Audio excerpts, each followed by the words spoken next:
राजनीतिक बड़ी खबर जिसमें बीजेपी में शामिल हो सकती हैं पूजा पाल, योगी मंत्रिमंडल में भी शामिल हो सकती हैं। जो सोर्सेज के हवाले से जानकारी आ रही है वो हम आप तक पहुंचा रहे हैं। 2027 में बीजेपी से चुनाव लड़ सकती हैं पूजा पाल, यानी कि बीजेपी से टिकट मिल सकता है। पूजा पाल को पार्टी में भी अहम जगह दी जाएगी। संकेत मिश्रा से लेंगे इस पर और जानकारी। संकेत मिश्रा, अभी पीछे कुछ दिन पहले खबर आई कि बीजेपी अपने कई विधायकों के टिकट काटेगी उनके परफॉर्मेंस के आधार पर, लेकिन उन लोगों को जगह दी जाएगी, टिकट दी जाएगी जिनका बेहतर परफॉर्मेंस होगा, और वो विधायक भी पार्टी में शामिल किए जाएंगे जो दूसरी पार्टी से आएंगे, जिसमें पूजा पाल के नाम का भी जिक्र था। तो अब जो सोर्सेस जानकारी दे रहे हैं इस पर आप बेहतर बता सकते हैं, क्या पूजा पाल को बीजेपी से टिकट मिलेगा और वो योगी मंत्रिमंडल में भी शामिल होंगी? बिल्कुल, देखिए, जो पूजा पाल का विषय है ये भारतीय जनता पार्टी की रणनीति का हिस्सा है, और ये वो रणनीति है भारतीय जनता पार्टी की जो विपक्ष जिस मुद्दे को पीडीओ को लेकर आगे बढ़ रहा है।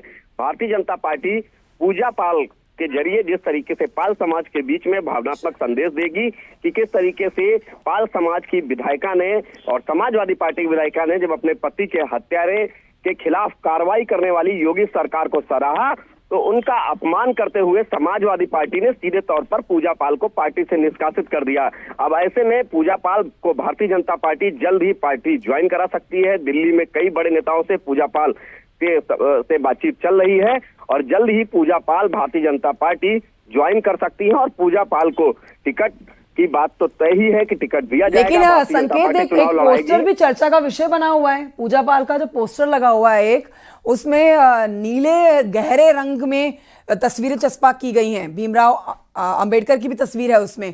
तो ये भी खबरें आ रही थी कि सपा में वापसी हो सकती है।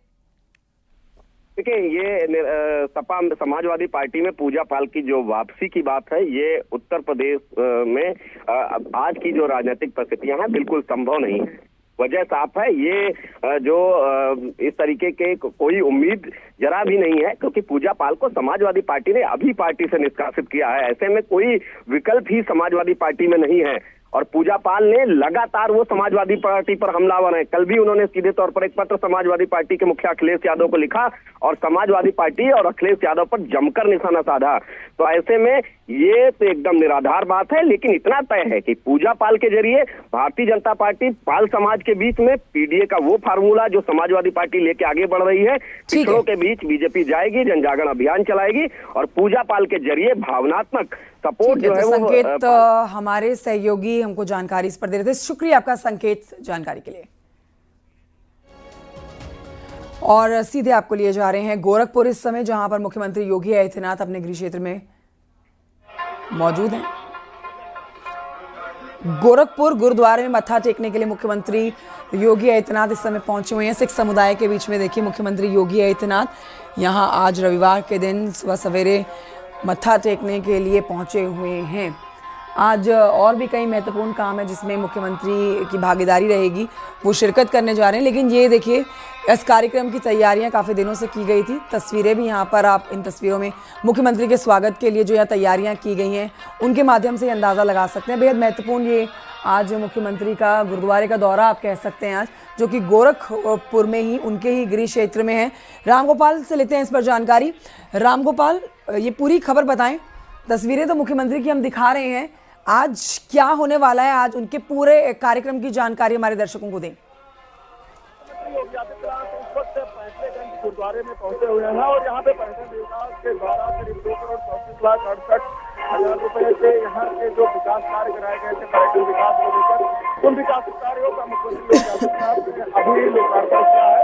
और लोकार्पण के बाद अब वो गुरुद्वारे में गए हैं। गुरुद्वारे में आप जाके सबसे पहले जो है वहाँ पे पूजा पाठ करेंगे। पूजा पाठ करने के बाद वहाँ पे जो उनसे भी मुलाकात करेंगे, बात करेंगे। ये जो काम है ये पर्यटन विभाग करा रहा है और मुख्यमंत्री योगी आदित्यनाथ का ये ड्रीम प्रोजेक्ट है कि जितने भी मंदिर है, जितने भी गुरुद्वारे हैं, जो पर्यटन विकास को लेकर रहे हैं, उन पर विकास कार्य कराया जाए, वहाँ पे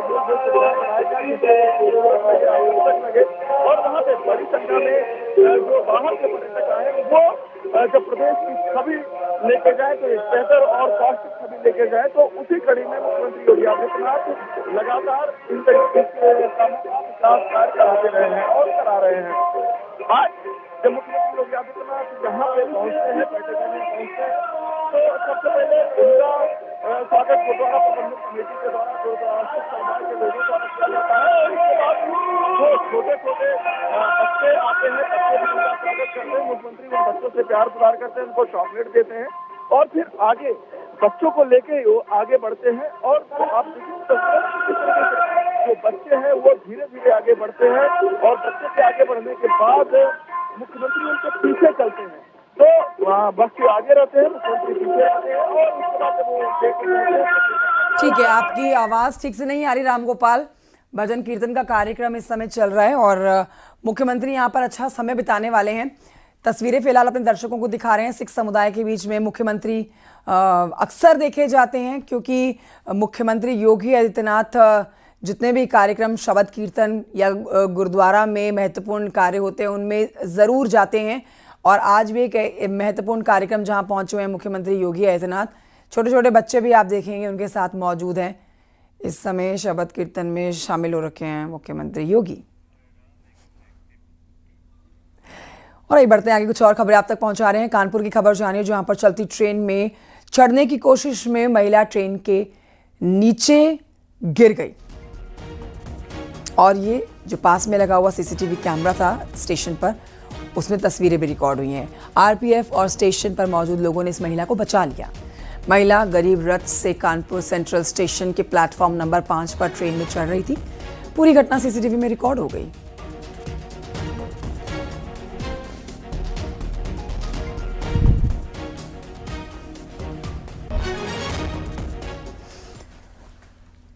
खबर बुलंदशहर से जहां पर पिकअप मैक्स ने सड़क के किनारे खड़े लोगों को रौंद डाला।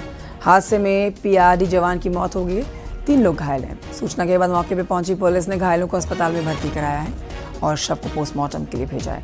मैक्स गाड़ी जब्त कर ली गई है, ड्राइवर फरार है।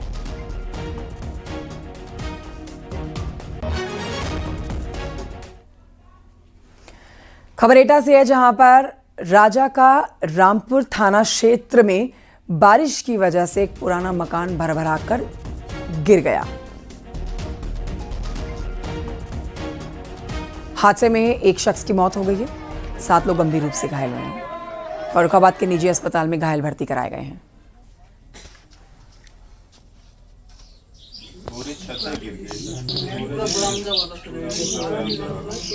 गिर रही है, पक्का मकान की छत गिर रही है जिसमें 8 लोग जो है दबे हुए थे, जिनमें से एक की ऑन द स्पॉट डेथ हो गई है। बाकी 6 लोग सकुशल हैं, उनको छोटी मोटी चोटें हैं, अलीगढ़ में उनका इलाज चल रहा है। एक बच्चा है जो कि 2 से 3 साल का है, उसको गंभीर चोट आई, उसका इलाज फर्रुखाबाद में चल रहा है।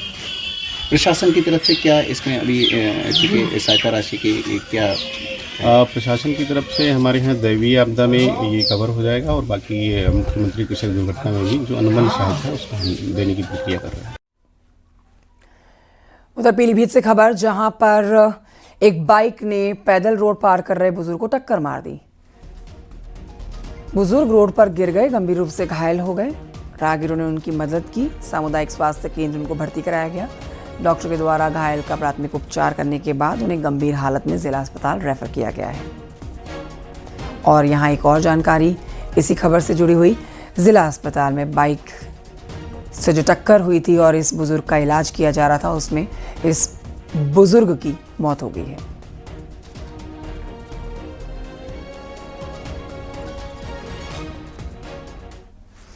गाजियाबाद से खबर जहां पर ड्यूटी के दौरान हादसे का शिकार बने ट्रैफिक सिपाही की अस्पताल में इलाज के दौरान मौत हो गई। बेहद दुखद हादसा। कल देखिए तेज रफ्तार गाड़ी ने यहां पर ट्रैफिक पुलिस ऑफिसर को टक्कर मारी और फिर भागता चला गया। पास में लगे सीसीटीवी कैमरे में घटना रिकॉर्ड हुई। अस्पताल भर्ती कराए गए थे ट्रैफिक पुलिसकर्मी, जहां पर इलाज के दौरान उनकी मौत हो गई है। ड्राइवर गिरफ्तार कर लिया गया है और उसकी गाड़ी भी जब्त कर ली गई है।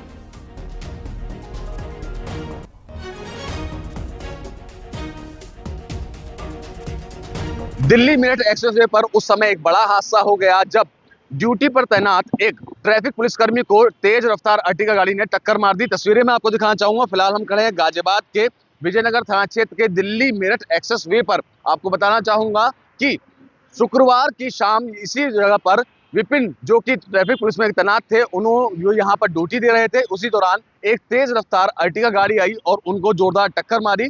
टक्कर की वजह से विपिन 100 मीटर ऊपर उछले और उसके बाद बेसुध होकर गिर गए। आनंद फानन में विपिन को नजदीकी अस्पताल में भर्ती कराया गया, जहां उनका 2 दिन इलाज चला और इलाज के दौरान आज सुबह उनकी दर्दनाक मौत भी हो गई। हालांकि पुलिस ने सीसीटीवी के आधार पर आरोपी कार चालक को गिरफ्तार कर लिया है। खबर रॉबर्ट्सगंज से है। सोनभद्र के रॉबर्ट्सगंज कोतवाली क्षेत्र में एनकाउंटर में पुलिस ने फरार बदमाश को गिरफ्तार किया। रॉबर्ट्सगंज पुलिस और एसओजी की टीम ने 25,000 के इनामी अमित यादव को गिरफ्तार किया है। आरोपी की कब्जे से एक मोटरसाइकिल, एक तमंचा, कारतूस बरामद हुआ।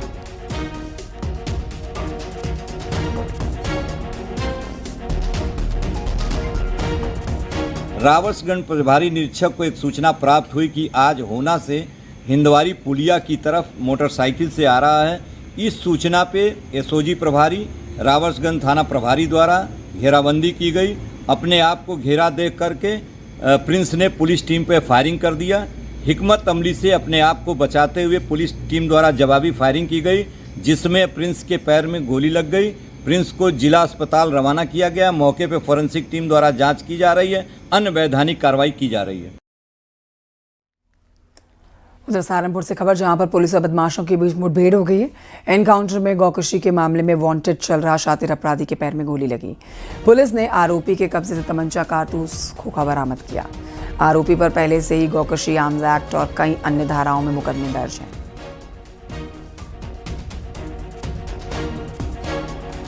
पुलिस ने आत्मरक्षा में उसके ऊपर जवाबी फायरिंग करी, जिससे कि एक गोली उसके पैर में लग गई।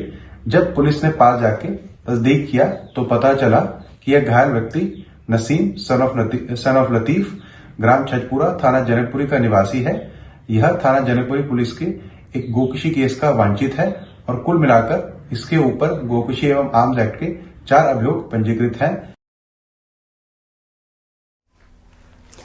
मेरठ से सटे हुए बागपत के इलाके में एक पूरा महादेव का मंदिर है, जहां पर इस मंदिर को परशुरामेश्वर मंदिर के नाम से भी जाना जाता है। देखिए, ऐसा कहा जाता है कि भगवान परशुराम भोलेनाथ को प्रसन्न करने के लिए यहाँ पर जल चढ़ाया करते थे। ये मंदिर काफी प्रचलित है।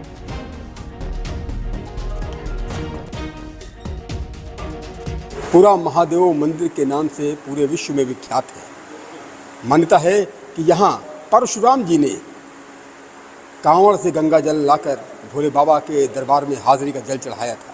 आप इन तस्वीरों में देखिए, महादेव के दर्शन कीजिए और दूर दूर से यहाँ श्रद्धालु आते हैं और बाबा को प्रणाम करते हैं और जल चढ़ाते हैं। यहाँ जो भी मनौती मांगी जाती है वो अवश्य पूर्ण होती है और यहाँ की दिव्य छटा बस देखते ही बनती है।